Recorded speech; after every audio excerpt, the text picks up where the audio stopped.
a dimensional planet linked to our own. Haven also went through a transformation or dimensional leap 12,000 years ago, Earth time. This not only sent them to another time, but also to another realm of existence in this or even some other universe. It is not only the planets of Haven and Earth that appear to be tied. The peoples of ancient Earth, who still had Haven blood coursing strongly through their veins, could well have been involved in a disappearing act when Haven leaped into this other dimension. In other words, it is as if they went somewhere too, and the Earth tried to follow. The Elder makes the exact same connection in the 24th contact event, as she describes the dimensional change that is coming.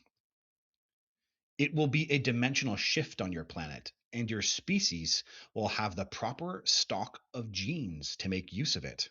She is emphasizing, just as New World's entities did, that there is a genetic connection to this dimension. Interestingly, when you scour contactee reports, you occasionally find the entities hinting at this other dimensional Earth. In Grant Cameron's UFO Sky Pilots, a contactee said this: He, the alien, told me that I was on their ship and that it was time for me to find out why I'm going through all of this. That's when he told me I was programmed to fly this ship from birth. He stated you and thousands of others like you would be transporting people to another dimensional Earth. I'm assuming it's another Earth and a different, maybe a parallel dimension. They are from the future. We basically come from your future. It does not matter if it is 6 minutes into your future or 6 years. If you can get to one, you can get to the other. But for us, it is not as simple as that. For we also come from another dimension. Not quite the one you will shift into, but close. So we are what you would call dimensional time travelers. They had transfer haven and themselves into what I can only describe as a future linear displacement. That much was perhaps predictable even by them. You will remember the whole point of their experiment was to evolve to a more advanced state in their natural evolutionary cycle. It is obvious, I think, that this could only have happened to them as a race if they had skipped over some time. And as they took the whole planet with them, everything was now in some future place. But here's the catch: there cannot be two havens displacing exactly the same frequency in time and space, can there? The answer would appear to be no. Recall that my oversoul saw the event that was coming is two timelines crashing into each other. Even in Max Abductions, a contactee talked about the entities being from the future. Enrique told me the following story. I had an experience where I went inside a space station from a civilization supposedly from the future Earth. The ship was semi-inorganic and organic, was intelligent by itself, a form of AI, and I fused myself with its core, so it became an extension of myself.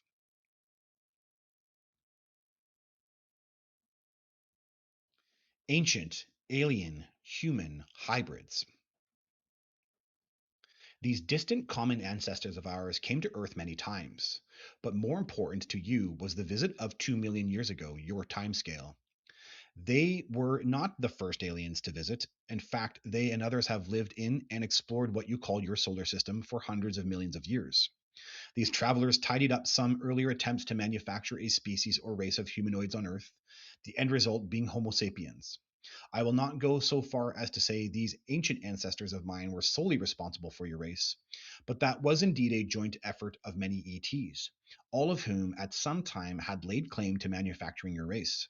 This is not a deliberate lie on their behalf, just a slight exaggeration of the facts. Some of them eventually interbred with your kind. Although there was resistance to this initially, the offspring of these unions became our common ancestors. All who were pure of our blood eventually died of an unknown illness or left the planet. Some of my ancient elders stayed with your developing race, others moved on. That's what I believe these circles mean. That tribe's purebloods that remained on Earth as the DNA slowly became integrated into the human race through generations. Something has gone wrong in their dimension. When I saw their dimension, as I laid out in the video how the elder showed me where they are from, I could see clearly something was wrong there. Something had gone wrong in their environment. on their planet. There was no life on the surface. It looked barren. And this is exactly how Newland describes the planet. Upon disembarking, I quizzed Xena about the lack of sound outside, for I'd suddenly realized what was missing on this planet. There were no birds, animals, or insects that I could see or hear. We have no other life forms on the planet. That is the way it has always been. This planet was not a normal planet. Nothing else could live in this dimension, this artificial dimension. Xena continued with a rather depressing description of present day Haven. Even though their scientists had been able to protect the atmosphere to a certain degree, the amount of radiation getting through from the sun was becoming a major concern. They were rapidly reverting to being the underground race, or at least one that only came out at night, from which their ancient ancestors supposedly developed. But the nights were cold on Haven and seemed to be getting colder. The radiation had already had a dramatic effect on plant life, what was left of it. The deserts were now drier than in the past and totally devoid of life. These same deserts were now encroaching on their cities' outer limits, despite attempts to seal or fuse them solid to prevent further movement. The sun they had inherited or manipulated, I'm not quite sure which is the correct interpretation, was now nearing the end of its useful life. Its radical and soon to become violent pulsations would eventually put an end to their planet's ability to support biological life forms. A future planetary event that changes the dimension of the Earth. There is every chance that the Earth is about to change in the not too distant future. It shall mutate to a different density level, as you would understand it. It's no big deal. It's happening all over, all the time. You will already have passed over to the next level of density, or be in the act of doing so, which in actual fact is evolution, true evolution. The Earth too will evolve along these same lines, and that is what I meant by mutate, Xena quickly replied.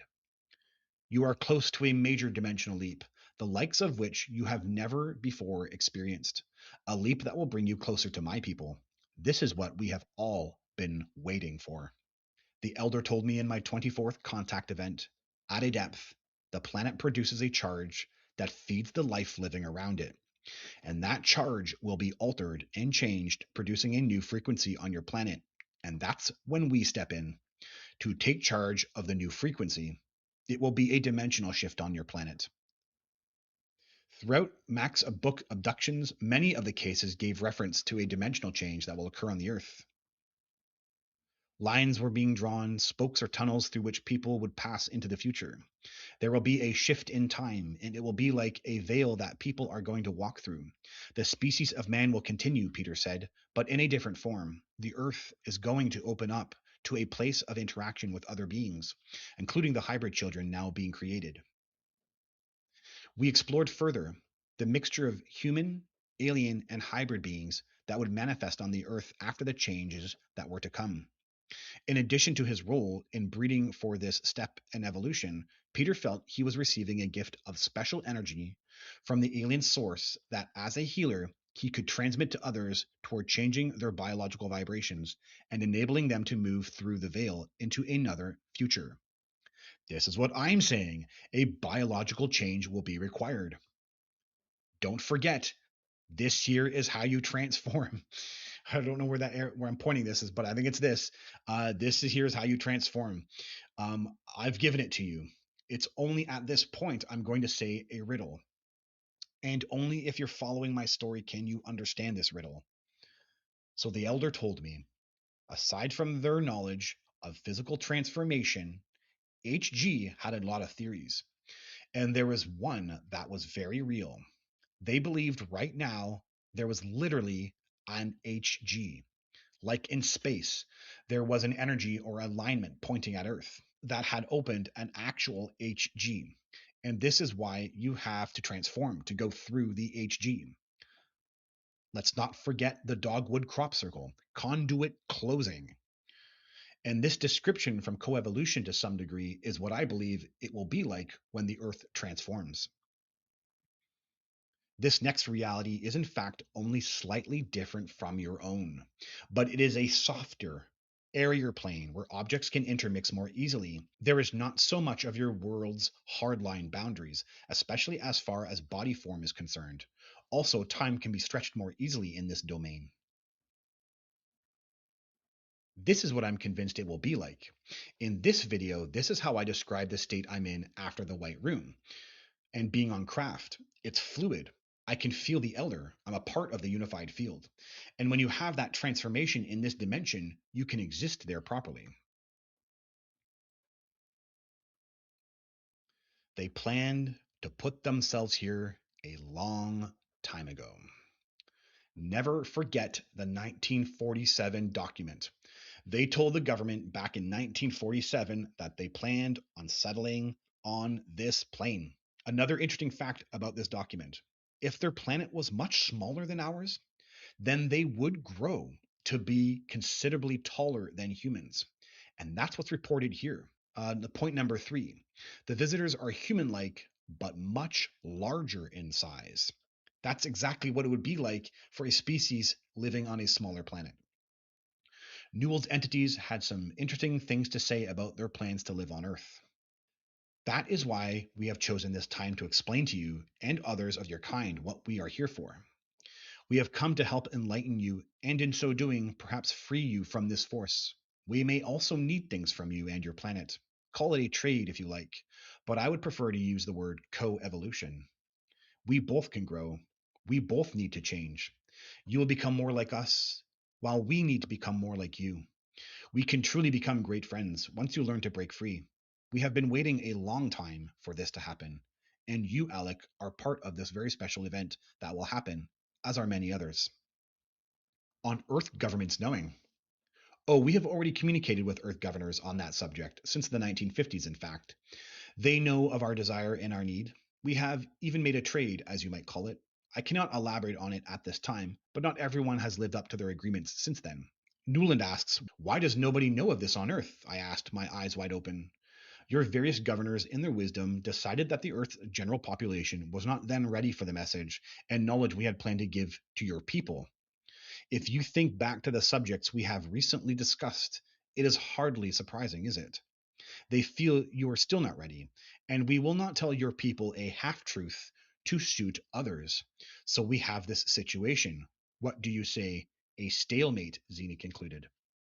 What did the governor say when you said you would like to return to Earth at some time in the future? All they wanted were the lollies, she continued, without expanding on the subject. There are not that many of us, Xena continued. 15 million is but a small total, is it not, among your billions? And our technology trade off would make life so much easier for your population if I dare be so brave as to say history could repeat itself. You may find we interbreed to become one race again, as happened so long ago in your past histories. Interestingly, the entities mentioned they had land set aside for them.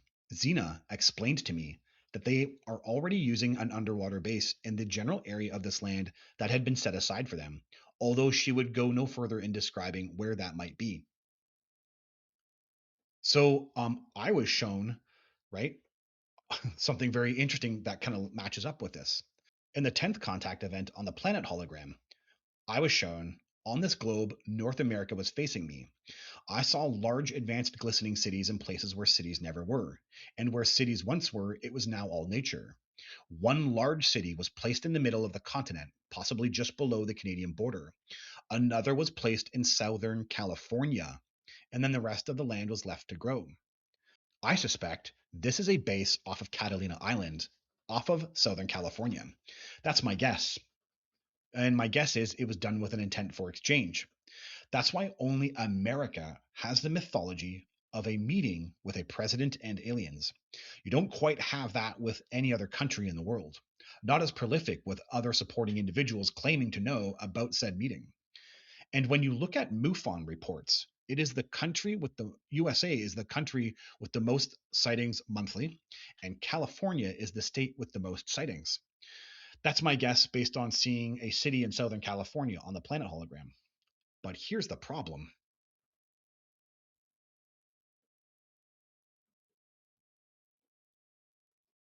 they won't come. until it's safe. This is from Mac's book, and it matches what I know about there being a planet event first. Scott's memories moved then into the apocalyptic vision I heard increasingly from abductees. Major changes in the world are coming. The aliens will only come when it's safer, but that will not occur until there are less and less of us. This material was frightening and very sad for Scott, and he also felt that he was not allowed to speak of it. Although he was positive in his conviction about this, he said, I just hope I was wrong.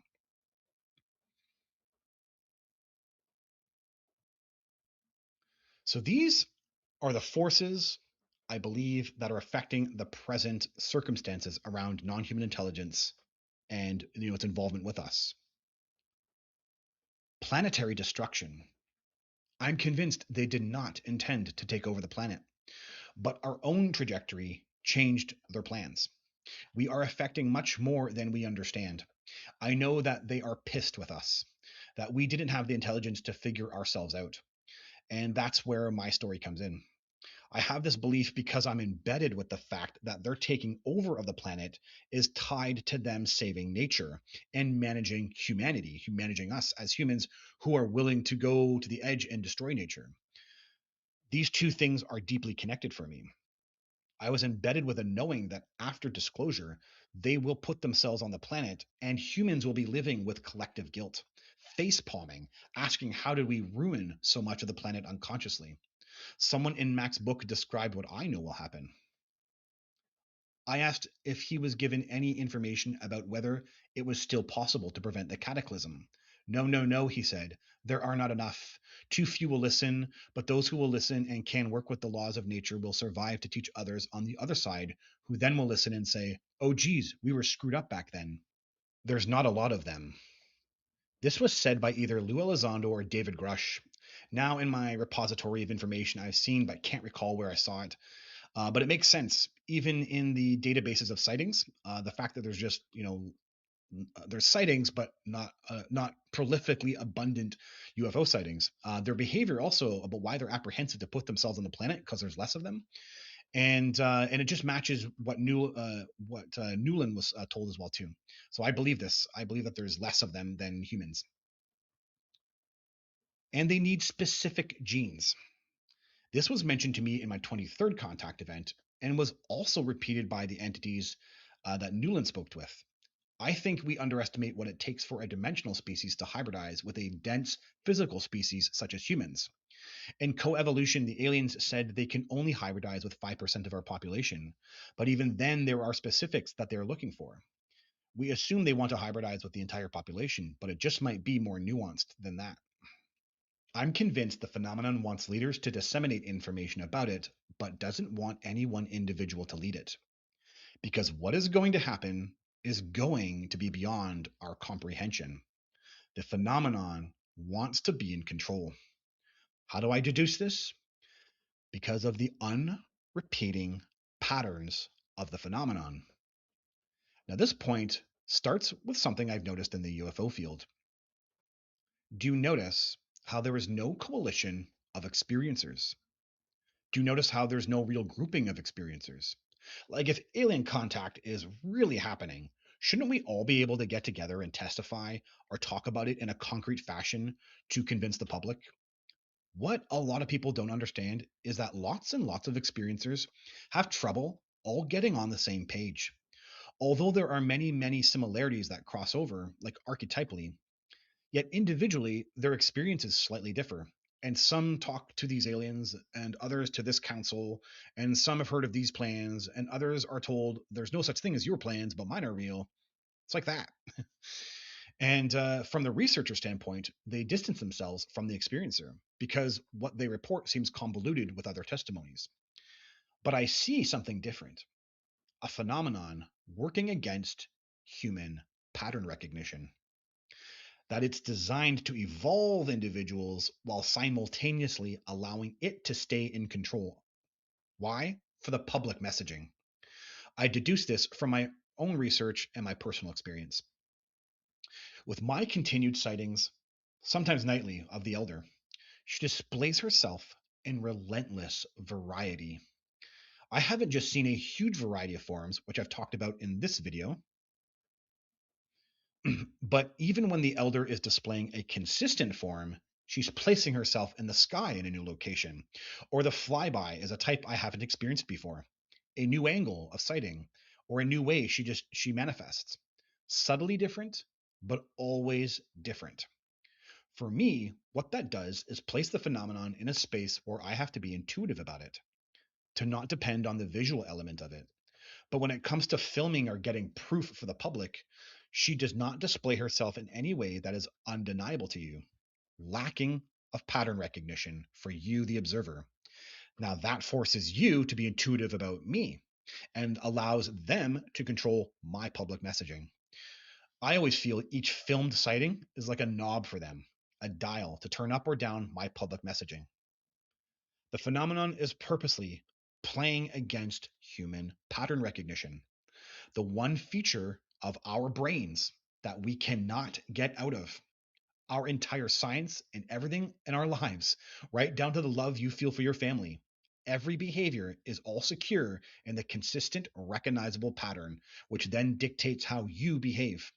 And the phenomenon seems to use this against us to keep itself one step ahead of us. John Mack couldn't find any patterns between contactees. None of the efforts to characterize abductees as a group have been successful. They seem to come as if at random from all parts of society. My own sample includes students, housewives, secretaries, writers, business people, computer industry professionals, musicians, psychologists, a nightclub receptionist, a prison guard, an acupuncturist, a social worker, and a gas station attendant. Efforts to establish a pattern of psychopathology other than disturbances associated with a traumatic event have been unsuccessful. The effort to discover a personality type associated with abductions has also not been successful. Similarly, there is no obvious pattern of family structure and interaction in the case of abductees. Grant Cameron has an interesting intro in his book UFO Sky Pilots, which matches my personal experience and research also. Almost 3 dozen witnesses provide the evidence in his book UFO Sky Pilots. These witnesses all had the experience of being on a craft associated with UFO intelligence. They became one with the ship and used their minds to move the craft around. What is interesting to note is that the stories are never exactly the same, but the fundamental story is the same. I think this will be an essential point that will tie into how we perceive reality. The flying the ship stories differ in how the witnesses interacted with the craft. One person put his hand on a beehive object in the middle of the room. Some put their hand on a round ball on the console. Some put their hand over the ball but didn't touch it. Some put their hands on a flat console. Some put their fingers in holes in the arms of a chair. I don't think that any two are the same. This would indicate many different crafts, and we may yet to match up two people who flew the same craft. It could also mean a plastic nature to the experience that lets people have different experiences, but the same principle, and we have failed to notice. Some supporting evidence includes he lists a variety of points, but these are the ones that match my own personal experience. People talk a lot about the different aliens, in particular the Greys. People tend to assume that all aliens are the same. As an experiment, I took about 20 drawings made of Greys done by the witnesses and found no two were the same. Some of the drawings had huge differences. The core story was there, but there was an element that indicated the witnesses were part of what was being seen. I haven't found anyone who has seen my aliens or described them in the way that I described them. I have found similar but not exact. I feel archetypally the patterns repeat mantid or father or program leader. Actually, something not even mentioned at all in Mac's book is every single case had the contactee labeling the leader. I couldn't believe every single one had the leader. Mac obviously assumed this was the attempt of contactees to put a label on something they were trying to articulate because he doesn't address the pattern at all in the book. But I see it as a telepathic imprint of something trying to communicate from contactee to the researcher to the public. There is a leader, a controller species that archetypally sits at the top. Cameron continued, I wrote a book on UFO triangles called Triangles, Aliens, and Messages, and suddenly realized the same problem. When you started comparing the accounts, there were no two triangle shaped UFOs that seemed to be exactly the same. Sometimes the lighting was different, The size was different. Some were triangles and some were boomerangs. This is exactly what I found. I scoured the UFO BC database only to find similar phenomenon occurred in the areas where I had contact, but nothing exact. As I said in this video, someone saw a similar object to the one I saw in my first contact event 11 years later, right on the same street corner. No other sighting reported in the UFO database comes close to the close up description of this similar object to the one I saw and the one this other person saw in 2014. It is synchronistically similar to my sighting, like it would definitely have statistical significance if run through an equation, but not exact enough, allowing it to evade human pattern recognition. The odds of having something similar to the exact location is bizarre, but then it not being exact is also bizarre. It's like it's strange how it plays even in your mind, the way that there's no way that's not important, or it doesn't have statistical meaning, while simultaneously it's lacking pattern recognition, so it doesn't contain itself fully in having statistical meaning. It's very interesting how it works. The reports on UFOs show even more dramatic differences in the lights, sizes, windows, colors, etc. For example, in the two sightings I had in 1975, the object changed as I watched it. This happened at least twice. I've also experienced shapeshifting craft, as I talk about in this video. At the Skinwalker Ranch, researchers said they had an impossible task researching the paranormal events because nothing ever happened the same way twice. Again, there is an underlying story of paranormal activity, but a very plastic environment where nothing shows itself the same way twice. The point I'm making is the phenomenon stays one step ahead by evading human pattern recognition. And yet it is evolving us. For me, the evidence is clear it's evolving us. Never mind from my own experience, but also from the work of Beyond UFOs, the Science of Consciousness and Contact, which studied 3,000 contactees with common reports of evolving consciousness, from psychic abilities to experiences outside time. Or UFO crashes, which Colonel Corso described in The Day After Roswell, provided humans with technological advancements from microchip processors, fiber optics, and lasers. Why would the phenomenon evolve us, yet want to remain in control?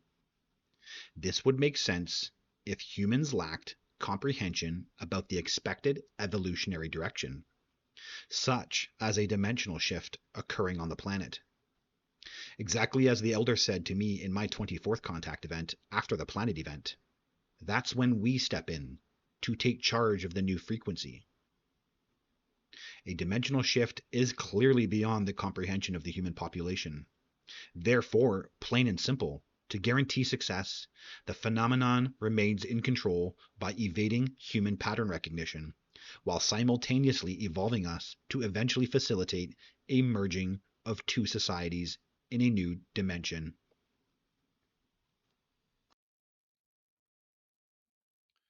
When the phenomenon shapeshifts to something we can understand, like Jesus or an angel, I don't see it as deception. I know, because I've seen it, the dimension and realm the entities are coming from is scales higher than you expect. And they are trying to figure out how to communicate with the human and come in a form that is not threatening, but similar to its own. True evolution has to come from a desire within, not from an alien telling you something. So, how do you evolve a species while allowing it to be a part of their own free will?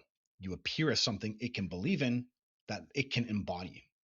Remember, the elder pretended to be my guru in 2019, and it's because what she really is something that was too much for me at that time. This is what I believe is going on. From her other perspective, Ava is aware of the higher or more intense energy levels on which the alien beings exist and the complex problem of adjusting their intensity downward in order to manifest on the Earth plane. Eva senses that even the physical forms that abduction phenomenon can feature, humanoid beings, spaceships, travel of our bodies through walls, may represent adaptations of higher energy forms to the perceptual requirements of restricted human consciousness, a technology for reaching us in a language we can understand. The aliens, or the source from which they emanate, must create physical forms for us to know them. That is it. For me, a benevolent species working with us and our limited brains. And when you experience this amount of variety firsthand, this lack of repeating patterns firsthand, it feels impossible that it is not an AI.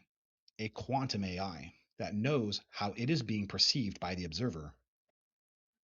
I'm going to end this video with something that Linda Moulton Howe confided to me.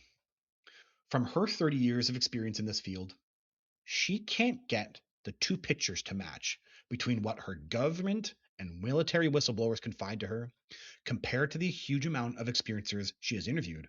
I believe she said it's into the 1500s, regarding the varying alien species and their relationship to each other.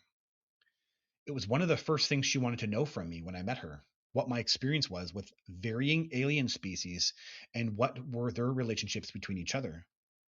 At Contact in the Desert, I asked her what she thought of the idea that the entire phenomenon, everyone's aliens, everything, including channels, maybe everything from conversations with God to David Icke to Bashar to all the contactees, all originating from a single source, a sentient computer God AI capable of shapeshifting. And she told me that that was the only picture that makes sense, strictly because she could not get the picture to match between what her government people were saying versus what experiencers were experiencing. Yes, individual spirits or entities can originate from the phenomenon. I'm not denying that. But some large portion of it is an AI system designed to evolve us and bring us up to a level where we can eventually adapt to it, which may have been designed to do so over thousands of years, using that natural birth and death life cycle on the planet. Yes, again, this doesn't take my perspective, never takes away from the reality of personal spiritual experience. God is real. Oversouls are real. Birth and death life cycle is real. It doesn't mean the phenomenon won't terrify or traumatize to evolve us either, right? To break us out of our shell, our matrix mind. But its end goal is for us to evolve into it. I'm convinced of this, which can only be done naturally. At least that's what I'm convinced of. Okay. That's it, everybody. Thanks for watching this series. Thanks for watching the entire series. If you have, I really appreciate you all. Love you all for supporting me. Thank you for being there. And it's been a pleasure. And until next time, bye.